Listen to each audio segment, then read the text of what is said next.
So, and the more you continue to practice, the easier it is going to be for you. But if you don't practice it, you will not know how difficult it is. So today we would do a little bit of arithmetic operation. We will do a little bit of arithmetic operation. So in Python, we can also solve some math problems. So we can solve some math problem with using Python. Though it looks almost similar to the normal math lettering, but sometimes they are a bit of differences in them. Maybe the way you write the multiplication, the way you write your division. So it might be a little bit different, but it's most of the time it's the same thing. So before we go to the arithmetic operation, let's talk about the assignment I gave it to you yesterday. Let me open the Telegram and see what the question says. So the question says you should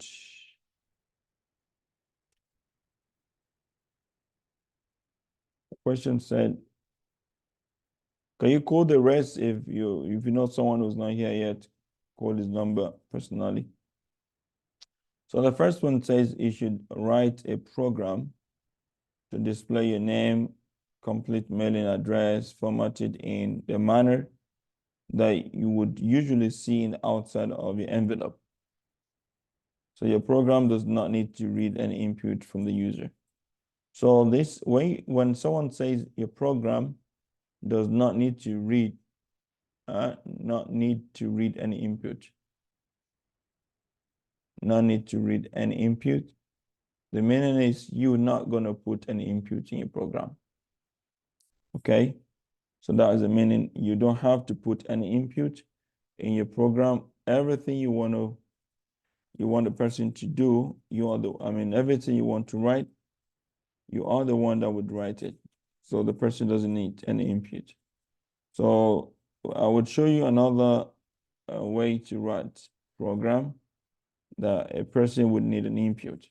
So this is why it's mentioned in it here that the person doesn't need input from you at all. So now let's see how we can solve this problem, which we gave you. How can we solve it? So I received some messages from some brothers. Alhamdulillah, I was very happy when I saw those messages. So that means we're doing a good job. So it's actually not difficult, it's pretty easy. Some brothers use they use the variables for all of them. So some other brothers use some other ways. Whichever way you use, the main thing is to get a correct answer.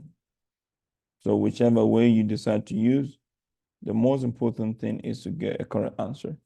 So what I would suggest if I were you is I would suggest that you use this way of saying, I would suggest you use this way here, where you say print,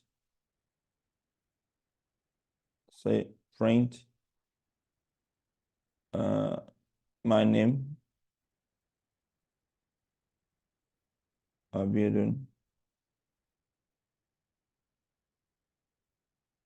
Bright. As a print department of biological science, print. So let me go to Replit. I was talking about something yesterday we call Colab. So this Colab is owned by Google. It's called Google Colab. So we can start to use it if you don't mind, because among the problems I've seen with Replit is always causing a lot of issues. So we can try the Google Colab today and see how it works. So it's not, Google Colab is pretty easy to use, and it's not. So I've opened, you just type Google Colab and you click on new notebook. So once you click on it, it's going to open you a new notebook to write your codes in. So this is very easy because you have every section to write codes in. Now I can write my code. You close this. I write my code there. If I want to write another code, I press plus. So I have another one. So let me write the code for the address. So it's a print my name. Print my name. What's up, right? Then print my department. I would say, remember to always put your quotation, because they're all string. Department department of biological sciences. So then print again, what university? Stockholm University. Then print, what else?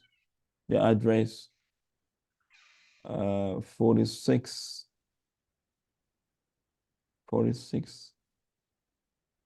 Natus again.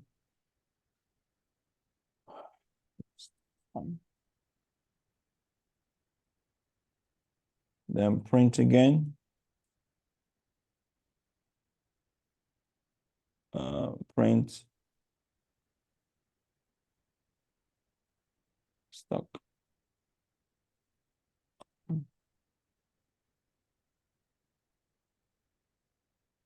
Then print, the last print. Sweden. So now, if you run this, if you wanted to just click on this play, and it's going to display for you if there is no error. So if there's an error, it's going to yell at you.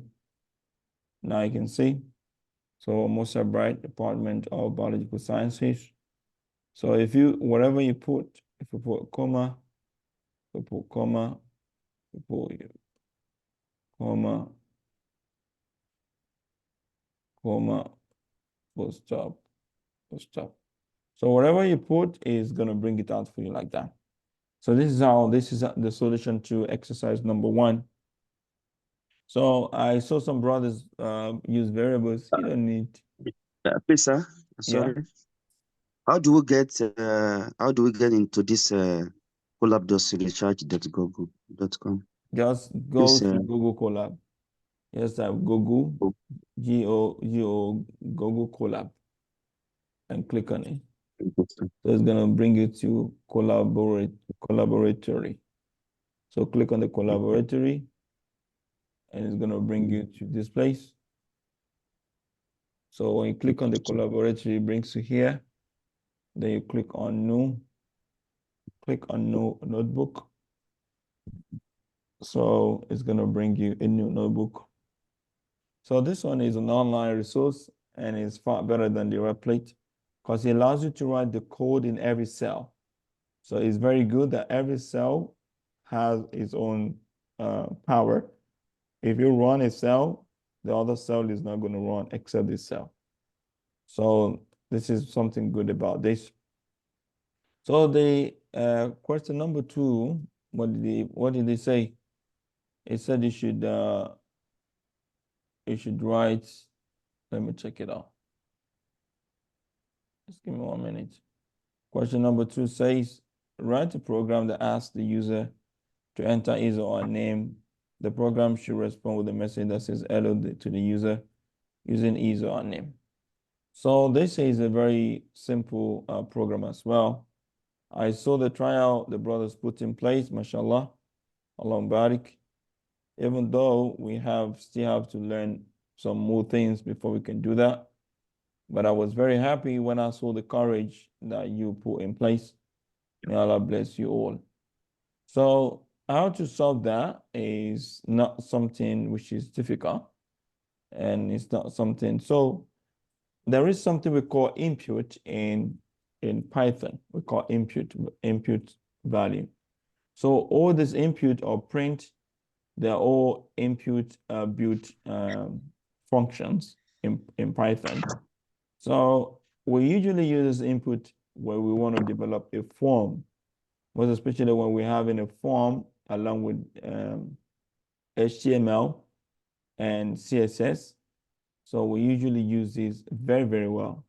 So the first thing you do is use an input function. Then you open a bracket. What do you want the input to do?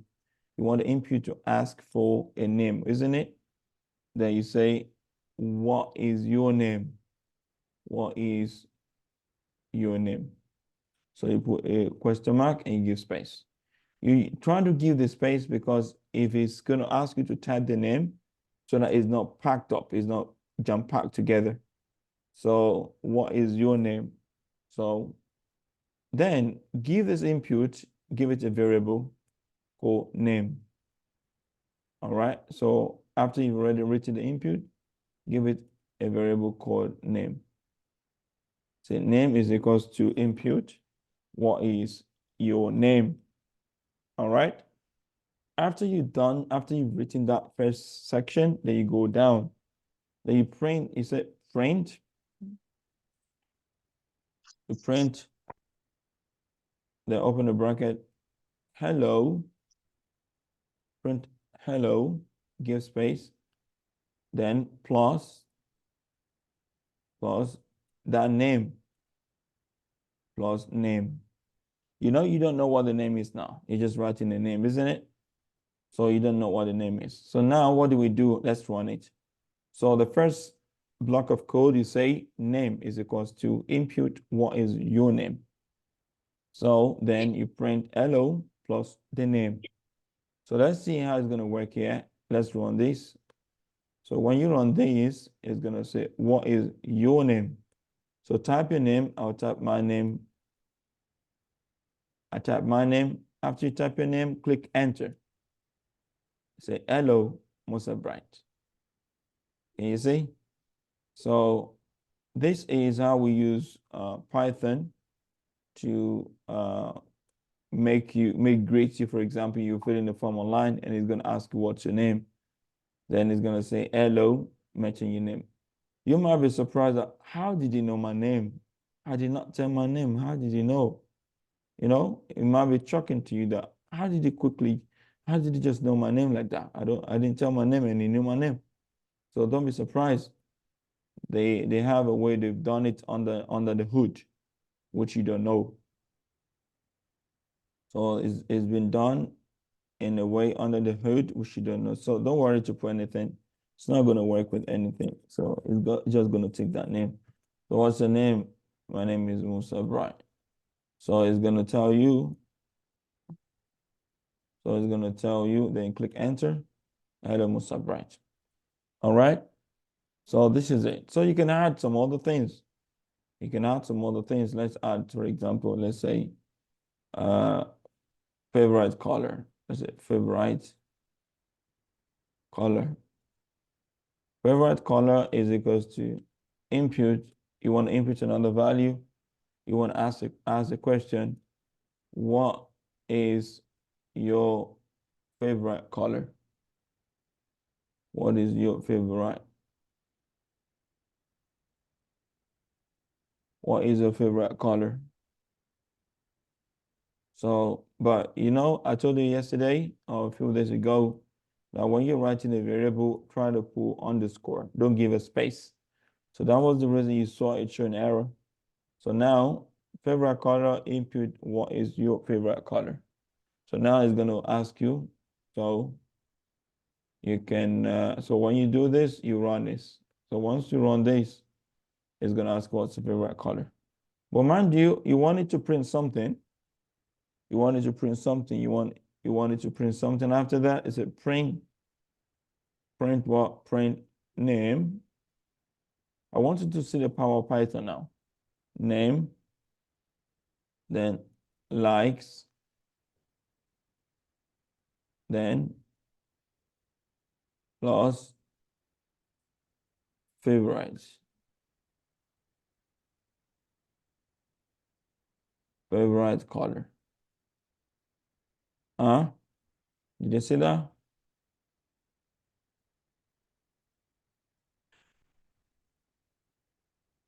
Are you with me, guys? So print name plus likes favorite color. So now let's see, what is your favorite color? Say mine is green. All right, then I click enter. So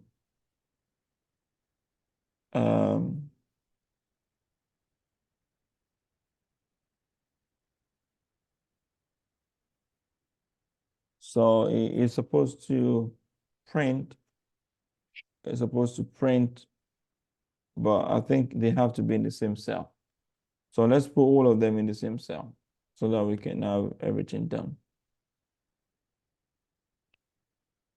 So let's have all of them in the same cell like this. So let's run it once. So what's the name? My name is Musa Brian.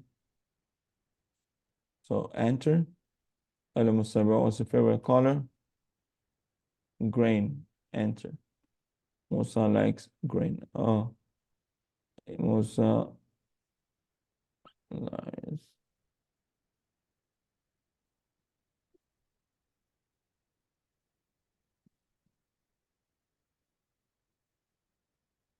So let's do it again. Does anyone have any problem? Please, if you have a problem, let me know. Green.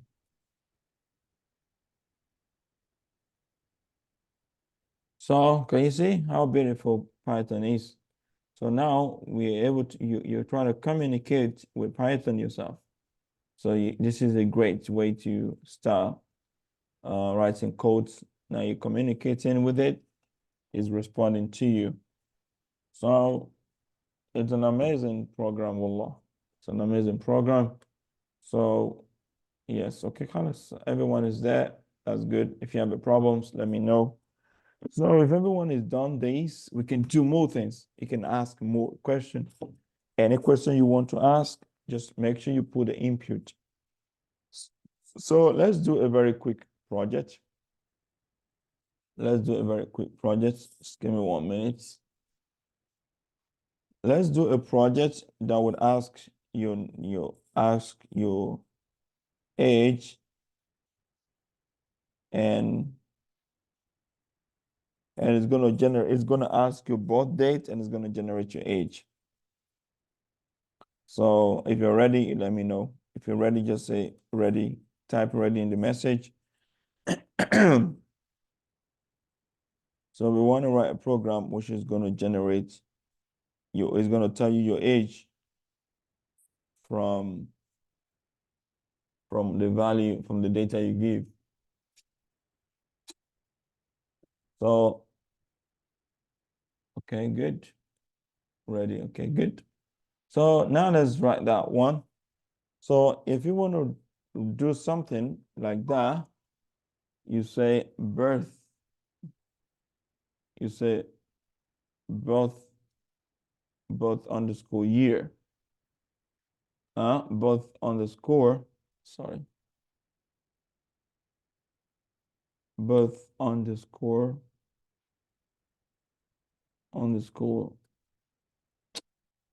oh, birth underscore. Can you see birth underscore year? Then remember that you want to equate this to what? An input value. So input, what does it want to input? he wants to input your birth year. The birth year. Are you with me? The birth year. So remember to put these and give space. So, and after that, what else? You want to say age is equals to 2023 minus what? Minus the birth year. Remember to write this different so that it does not think is the one in the birth underscore year. So this is a variable. So you use the variable, right? So after that, remember to then you print the age. Say print age. So it looks pretty easy, right? So let's see if it's gonna work. So just click on this to run it. So it's asking you, what is your birth year? Tell it my birth year is 1980, for example. Enter. Oh, it's yelling. There is a problem. It says a type error, trace most recent call last. So it says age. There is a problem online too. Age is 2023 minus birth year. So it's saying unsupported operand types for as integer and string. So who can tell me what the problem is? Who can debug the bug? Who can tell me what the problem is? Can anyone try to tell me what the problem is? Anyone?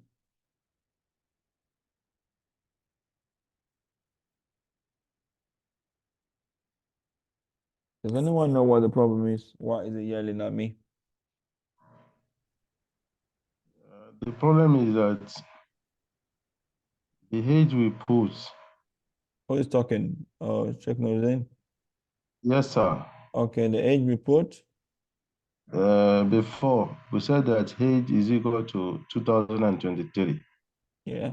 But underneath we wrote 1980. So there's difference between 2023 and 1980. No. That is This is we're trying to create a formula for age. So let me talk about the code again. The birth year is the year a person is given birth to. So the birth year is what we write here, the birth year, and he's asking you the birth year. So the birth year is the year you are given birth to. Now we want to create a formula that is going to find your age from your birth year. So once I know your birth year, I will ask you for your birth year. Once I know it, then I will know your age based on today's year. So then I said age is equals to 2023 minus the birth year. So as for me to know your age.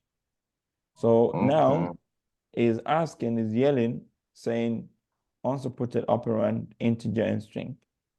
Does anyone know what the problem is? Huh? You need to put a bracket We need to put a bracket where? for the 2023 minus birth year. Okay, we need to put a bracket here, huh? Let's see if that's the problem. So now we'll put a bracket and let's run it again.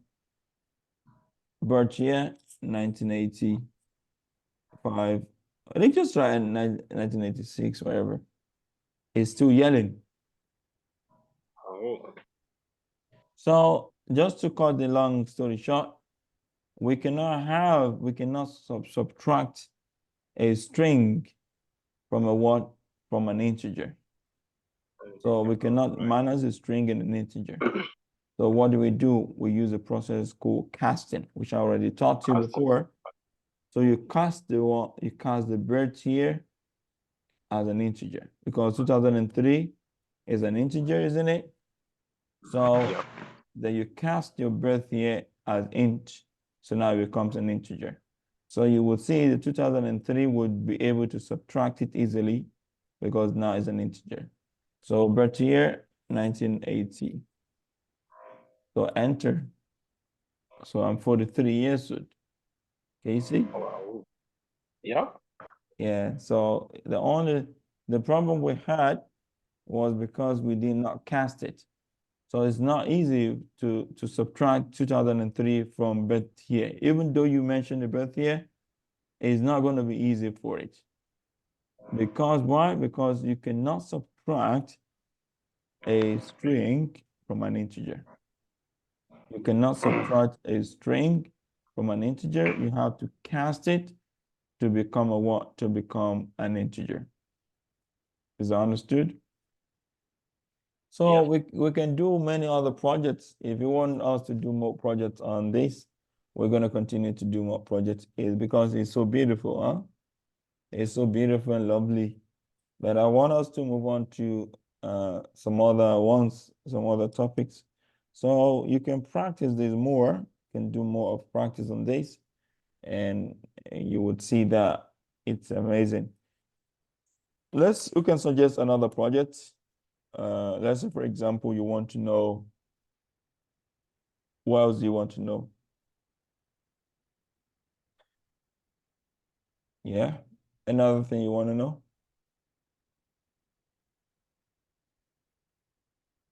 Carlos, if there's nothing you want to know, let's go back to the slide and talk about what we have to talk about today. Today we want to talk about the arithmetic operation. So we usually use Python for a lot of arithmetic operation. So among them is what we see here. We talked about global variable the last class, and I think we all understood it. We're talking about global variable. But the point is, today, so for numbers, the plus character works as mathematical operator. So it works as mathematical operator. So what does that mean? The meaning is, if you want to calculate something, you can easily use a mathematical operator. So which is x plus y. You've got the x is 5 and your y is 10, isn't it? So when you say print x plus y, it's going to print the result for you. When you say print x plus y, it's going to print the result for you. So in the print function, when you try to combine a string and a number with this operator, you will find an error. So when you try to combine a string and a number with this operator, you have a problem. So that was why we had a problem before. We wanted to subtract a string and a what? And a, what do you call it? And an integer. So that was why it yelled at us and it would not take it. So we need to always remember this thing very well. It's very important. Every time you're writing your program, make sure you put this behind your mind. You can never combine a string. And that was why you saw me, I was teaching you in stages so that when you get to a place you face another challenge, you would know how to solve it. So before we go, let's do another project on input, because we have only 4 minutes to go. So we will not want to introduce a new topic. Now let's do a project that can, let's say, dollars. Let's say we want to convert reals to dollar. Or we want to, okay, let's say weights. So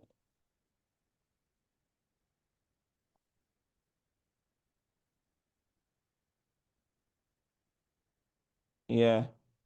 So I want to give you a task, and that's what I'm trying to figure out so that you can battle with it to the next class. So I want you to write a program. Yeah, I want you to write a program that can write a program that can convert reals, or they can convert naira to what? To reals. To what? To reals. So meaning that it's gonna ask you, it will ask you for the amount, to ask you for the amount in what? For the amount in naira, or the amount in reals, and it will convert it. It will convert to naira. So once you have this is exactly an app. So this could be an app for you, which you can use to convert your money without having to use the calculator. And in fact, sometimes you can even make it to be globally used. So you can make it globally used. So you can do this in different ways. So if you want to type things normally into Google Colab, you would not use text. You will not use code. You use text. So this is something good about it. So I will copy this and I will delete this. So I will go and open the text. So put it in the text. Now it's going to be like this. So it's not going to give any problem. So if you want to write a code now, you click on code. So code will not come here. So you can say naira. For example, you can say reals.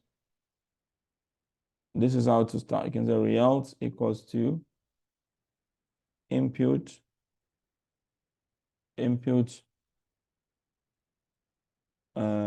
amount, okay, amount reals. So I'm trying to do it for you a bit so that you can know how to continue. So reals equals to input amount reals. So mind you put this here and you give space. Can you see that? So then naira equals to what? Equals to reals. Equals to reals. How much reals is naira now? Does anyone know? Let's say probably 299 or 300. Okay, let's say 303 now, right? Then you would print to what? You print naira. Print naira. Did you see that? So now if you run this, it's going to ask you reals. Let's say